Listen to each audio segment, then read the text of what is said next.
Hello, welcome all to the another lecture of neuron. And yes, this discussion is going to be interesting. And before I start this discussion, I would like to thank all the people who are being a backbone for this YouTube channel and for me to push up very new videos. And stay tuned. Do subscribe, share, and like the video to view more. And yes, thank you for everyone. So let's start. Today's topic is jaundice. It's a little interesting topic as of such. Okay, first, to know what is jaundice, you should know what basically this RBC does. See your RBC. Okay, this is not a typical RBC how it looks. I just made a rough diagram. So your RBC after 120 days, the lifespan of RBC is 120 days, right? After 120 days, it undergoes hemolysis. That's what we say, hemolysis of RBC. So this is one concept. Keep this concept in your brain. Now what happens basically? Your RBC is converted into heme, okay? And the heme is converted into biliverdin. So when this heme is converted to biliverdin, you need an enzyme. So the enzyme is heme oxygenase. The enzyme which helps for the heme to convert into biliverdin is heme oxygenase. Now this biliverdin is converted into bilirubin with the help of biliverdin reductase.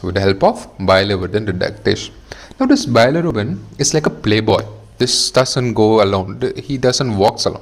He always needs the girlfriend, no? So this bilirubin is always binded with albumin.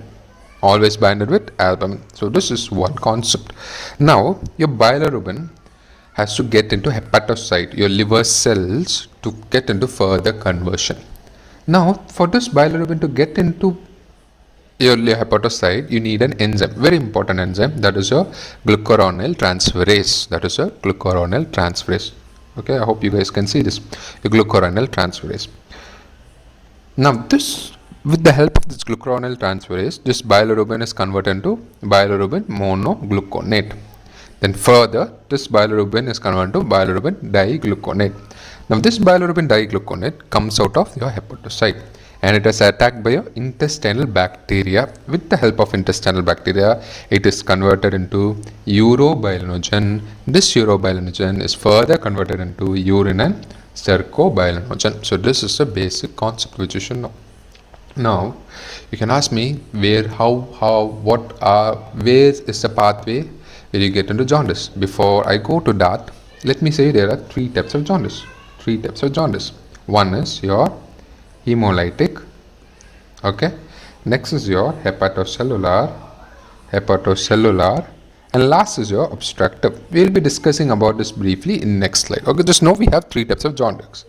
Okay, now first and foremost, let's learn about hemolytic jaundice. Hemolytic. What is hemolytic? As we said, RBC undergoes hemolysis, right? RBC undergo hemolysis, right?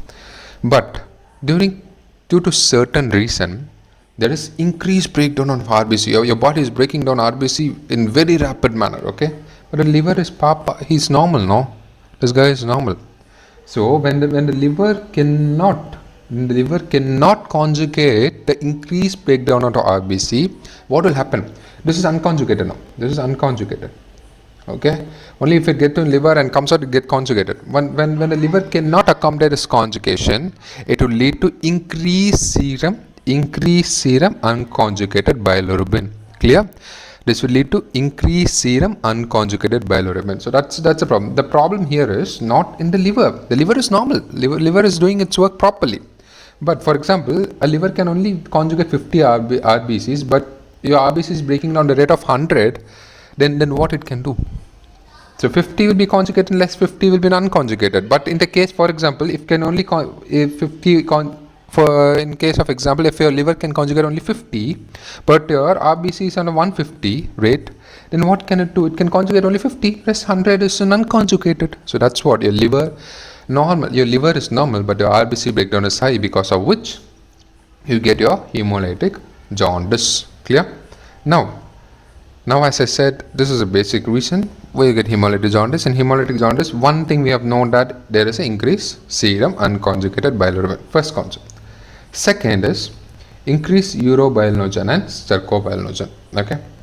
Now, before I say increased urobilinogen and stercobilinogen, let me say you what is a normal rate of stercobilinogen. The normal rate is 20 to 250 milligram per day. This is a normal rate.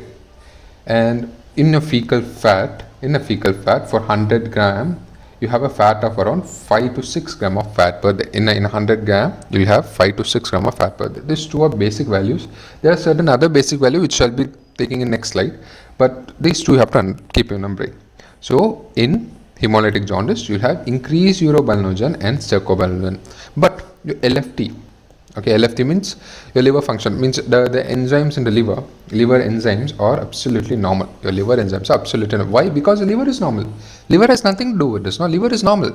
Liver is saying, I can work properly if you can give me load how much I can take. Instead of studying one book per day, if you start studying 5 to 6 books, but we are doing it now, that's different. Your brain can't take load, right? Same like that. Your liver can't take that load. That's what your liver function. Your liver enzymes are absolutely normal, but increase unconjugated bilirubin,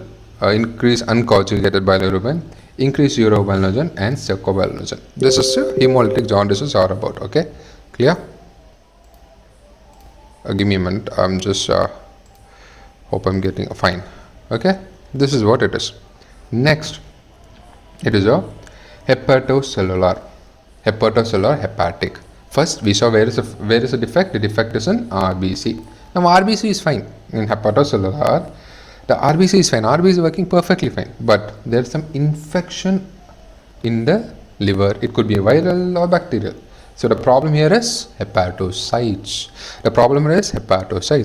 When the problem is in hepatocytes, you can see the urobilinogen level is normal or raised. It depends, right? Now the urobilinogen levels are normal or raised. And conjugated bilirubin are present. It's normal. The conjugated bilirubin is present, it's normal. Stercobilinogen level are normal. But there are chances. See, conjugated bilirubin are present, that's fine. But there are chances when you get your increased amount of unconjugated and conjugated bilirubin. Okay, because it's a problem in the liver, right? When it's a problem in the liver, at times the liver will work properly. Liver will work absolutely normal. At times it will like up and down. Like it's like up and down. Like it will go like that. So at times your unconjugated will be high. At times your conjugated will be high. At times your both will be high. At times your both will be means that there will be variation in that. So that's one thing. As the problem is there in the liver, your AST and ALT is elevated. Okay, that's one thing. And certain important values which I would like you to know, like urine urobilin is around 0.4 milligram per day. Your conjugated, how much is conjugated, is around 0.1 to 0.4 milligram per deciliter. Your total bilirubin is less than 1 milligram per deciliter. Your bilirubin is normally absent in your blood. So not in blood, in your urine. Okay, and your urobilin is around 0.4 milligram per day. And your fecal stercobilinogen is, that's what I thought we spoke, it's around 40, it's around 20 to 50, so it's 42 to 80, and bile salt is normally absent. So this normal values you have to know. These normal values, I'll share this PDF as of such, but this normal values you have to know. Okay, and next we saw what we saw hemolytic, and we saw your hepatocellular. Next is your obstructive. Now obstructive is like there's an obstruction in a bile duct. Now how this obstructive works, it's like hemolysis is fine, right? Liver is also fine, and everything is working fine, but the output is not correct. No, so what your body will say? The body will say, hey liver, send the conjugated bilirubin. It's not even working. What's happening? So what will there will be increased hemolysis. There will be increased hemolysis. Increased amount means the workflow will be high, very fast. So there will be increased amount of conjugated bilirubin. Clear?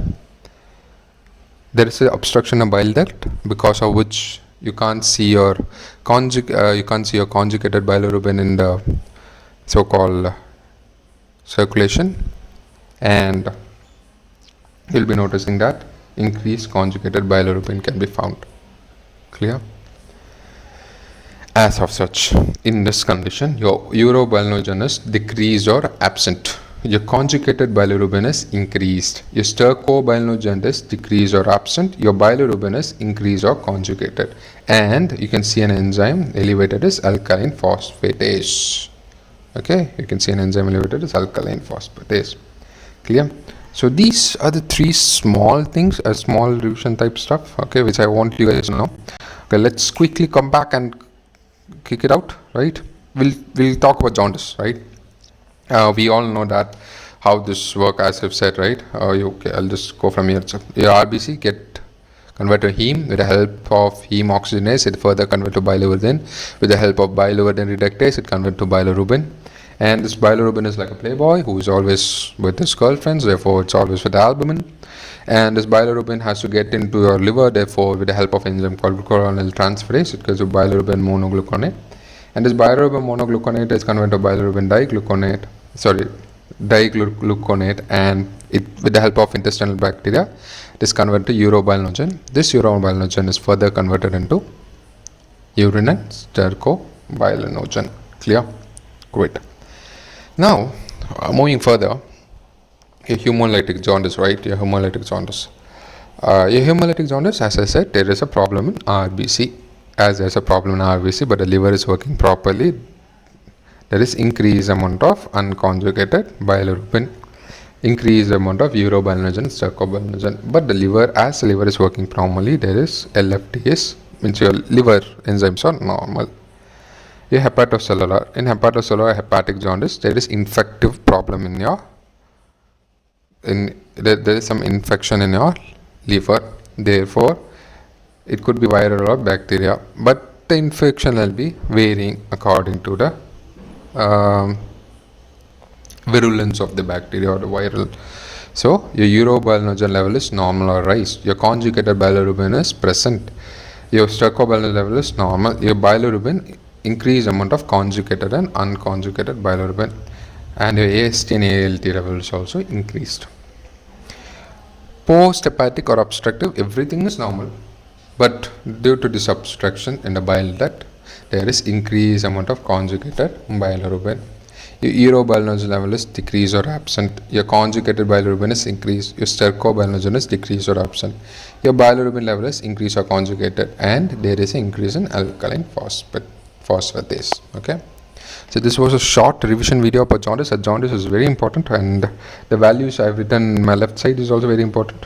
These values are super important. Take a screenshot, or I'll try to share these notes on Telegram. And yes, that's all about jaundice. In next session, I'll try to come with GI. GI also a small little introduction about GI I'll go through, and with this we'll be completing about this GI stuff, right, as of such. And that's it. Thank you for your support, and thank you for listening. Take care. Bye bye. See, I will be meeting you next video. Take care.